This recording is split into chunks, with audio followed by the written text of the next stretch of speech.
Think for a second about how you talk to the new people you meet. Common sense would suggest that you talk to someone like a normal human being. But when it comes to the elderly population, that doesn't always happen. As Elaine Cleveland reports, there's a growing movement to get people to stop using Elderspeak.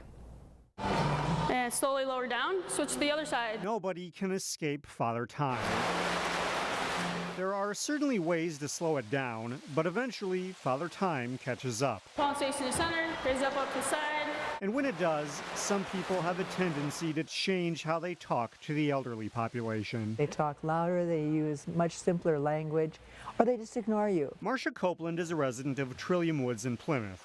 She says she's experienced the phenomenon known as Elderspeak, where people communicate with the elderly using baby talk. Well, sometimes it's cutie or honey, or just because you're a little slower in moving, people think that you're a little slower upstairs too, and that's not really the case for most of us. Here at Trillium, we have a college dean, we have people who've run major corporations. Staff members here at Trillium Woods are trained to use appropriate language with residents. But in the real world, it's sometimes a different story. We'll hear things such as like, do you need to go potty? Or using the terms we. Do we want to go to dinner? Do we want to go to this activity or that activity? Carrie Brosted is a registered nurse here, and she says there's a growing movement to teach people to stop using Elderspeak because it can be demoralizing to seniors. To assume that they don't understand you is almost talking down to somebody, and over time it can bring down your cognitive abilities. You start to actually lose those kind of cognitive abilities when you're not using the language. The goal here is to keep people feeling as young as possible.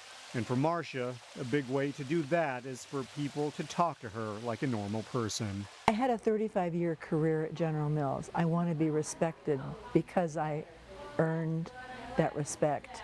And I want people to think that I still have a brain that works. In Plymouth, Elaine Cleveland, CCX News. Experts say that if you're a senior who encounters Elderspeak, that you should be direct with people, let them know that they're doing it and that they don't need to alter their voice while speaking to you.